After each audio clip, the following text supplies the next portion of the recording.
था वो आपको यहाँ तक बरी कराएगा। ये हमारे शरीर में जो कमल बने हैं इनमें इन देवताओं का आधिपत्य है। और जैसे सब मंत्री हैं, कोई किसी विभाग का, कोई किसी विभाग का, तो उनके ऑफिस से हमने नोडू सर्टिफिकेट लेना पड़ेगा जब हम अपने सब लोग सब देश को जाएंगे। जैसे हम विदेश में गए हों तो वहां सब क्लियरेंस लेकर के तभी हम वापस आ सकते हैं अपने देश में। तो इस प्रकार जो आपको प्रथम मंत्र दिया जाता है वो आपको यहाँ तक बरी करेगा। वो इन सभी देवों की साधना है या इनकी पूजा नहीं है। तो इनका जाप हम करेंगे तो ये पूजा नहीं करे। जैसे हम किसी से लोन ले रखा है बैंक से, उसकी किस्त भरते हैं तो उसकी पूजा थोड़ी है, तो करते हुए हमारा करना चाहिए, नहीं तो हमारी नीलामी हो जाएगी।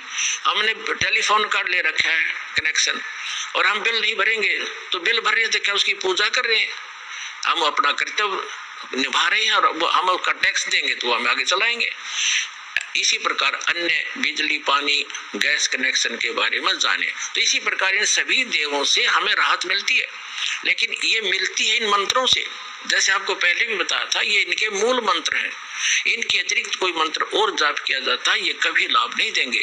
जैसे एक भैंसा होता है या जैसे ये जिसको खागड़ कहते हैं जो, तो उसके उनका एक अलग कोड मंत्र है। जैसे खागड़ को यानी बैल को सांड करें जा वो ना देखे, और उन्हें एक बार कर दे हर वो नू देखेगा, ऐसे देखेगा चकुन्ना हो करके।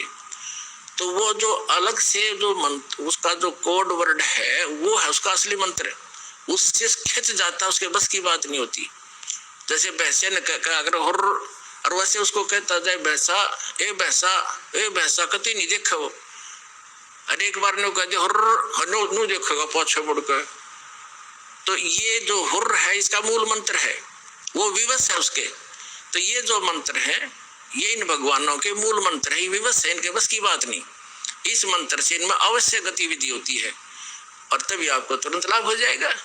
तो उसके बाद जैसे गीता अध्याय नंबर 8 के श्लोक नंबर 5 और 7 में गीता ज्ञानदाता कहता है मेरी भक्ति कर।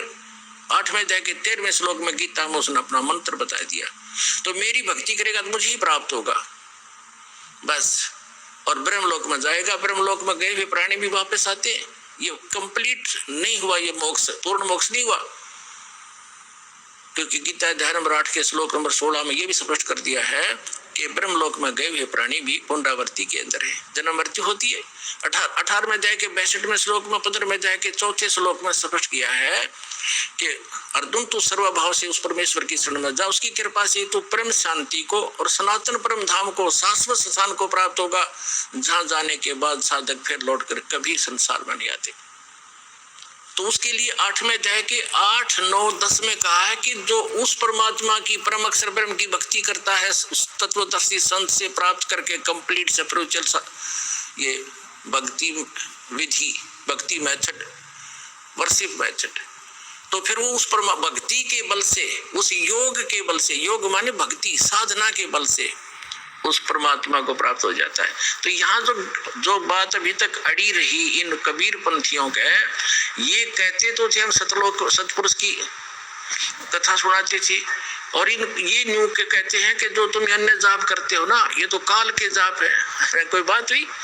अब जैसे हमने जल निकालना है पृथ्वी से, तो हमारा जल पूज्य है, उसको पाने के लिए जो इंस्ट्रूमेंट, हैंडपंप लगाने के लिए बोकी मारनी है, पाइप लानी है, हैंडपंप लगाना है, तो ये है उसके पाने का एक प्रोसेस है और प्रोसीजर है। ये इंस्ट्रूमेंट है उसको प्राप्त कराने के। ये इनकी पूजा नहीं कर रहे, हम इनको तो प्रयोग कर रहे हैं।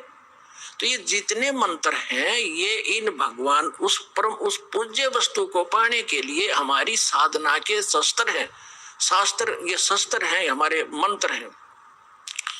तो इसमें जैसे हम जैसे पाइप लाए, ये तो समझ लो पाइप लाए हैंडपंप लगाने के लिए, ये तो प्रथम मंत्र की कमाई से आपको लाभ हुआ। फिर बोकी, ये है सतनाम, इस बोकी को मारेंगे नीचे से, फिर बाहर मिट्टी निकालेंगे, फिर मारेंगे, फिर निकालेंगे, और पाइप साथ साथ चलेगी। तो जो सतनाम है ये श्वास उस श्वास के 2 मंत्र का है। इस 2 मंत्र के जाप का आपने तब तक साधना करनी है जब, जैसे बोकी का काम उस समय तक है जब तक वो पानी जल तक ना पहुंच जाती पाइप। अब पाइप पहुंच गई जल तक नीचे पृथ्वी में, और यदि उसके ऊपर हैंडपंप नहीं लगाया तो अब पाइप भी व्यर्थ है, नीचे लोअर कर दी वो भी व्यर्थ है। अब उसके ऊपर हैंडपंप लगाया जाएगा और हैंडपंप की भी पूजा करनी पड़ेगी, सेवा, उसको घुमाना हिलाना पड़ेगा, तब वो पूज्य वस्तु मिलेगी जल। तो ये जो पाइप लाए हम खरीद कर, ये तो प्रथम मंत्र का लाभ समझो। और सतनाम का जो जाप है 2 अक्षर का, ये बोकी समझो, ये इसका काम ये हो गया। यदि सारनाम नहीं मिला तो वो बोकी भी पाइप लोअर की हुई भी व्यर्थ गई। तो कंप्लीट स्पिरिचुअल जो way of worship, method of worship है, वो कंप्लीट हमने प्रयोग करना पड़ेगा, तभी वो वस्तु प्राप्त होगी।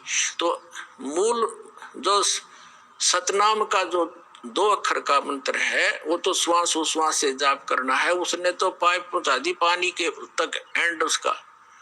अब सार शब्द जो है, सार नाम आदि नाम, वो हैंड पंप है ऊपर का मशीन, वो लगाई जाएगी, फिर वो पूज्य वस्तु रोज प्राप्त होगी, कितना निकाल लियो। तो इस प्रकार परमात्मा प्राप्ति होगी पुण्यात्माओं। वो स्पिरिचुअल नॉलेज दास के पास है, आओ और ग्रहण करो।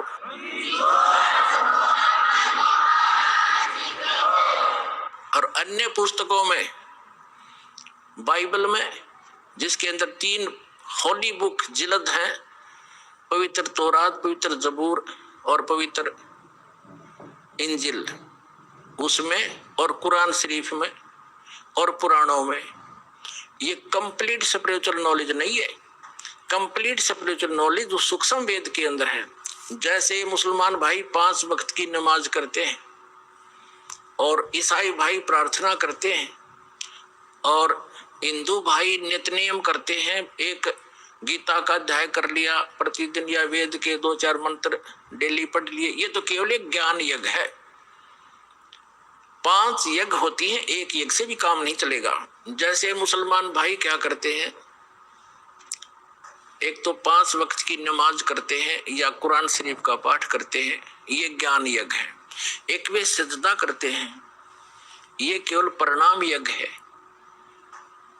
और रोजा करना ये किसी शास्त्र में नहीं है।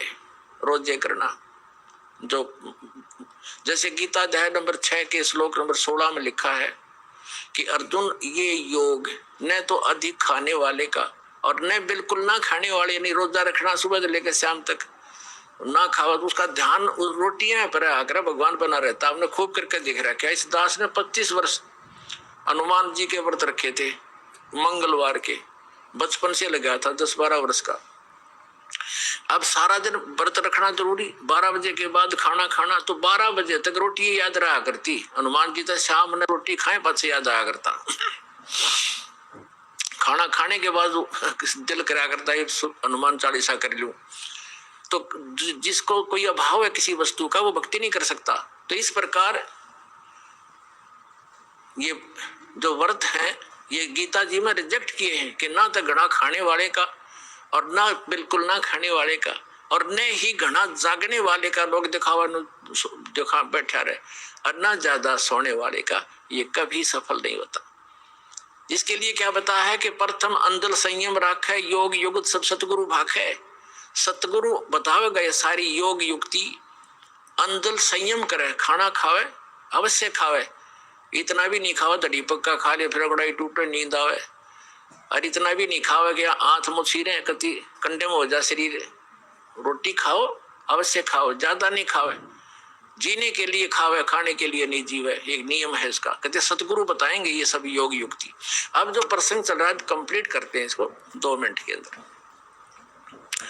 अब तो ना तो पवित्र बाइबल में जो 3 बुक है उनके अंदर, और ना कुरान शरीफ में, ना पुराणों में इस परमात्मा के पाने का कंप्लीट स्पिरिचुअल नॉलेज नहीं है, और ना वेद और गीता में। तो कंप्लीट स्पिरिचुअल नॉलेज है वो सूक्ष्म वेद में है, जिसको जो गॉड गिवन है, जो तत्व ज्ञान है, वो दास के पास उपलब्ध है। उसके अंदर कंप्लीट स्पिरिचुअल नॉलेज है। पूरा विश्व आओ अपना कल्याण करवाओ। बोलो सतगुरुदेव की जय।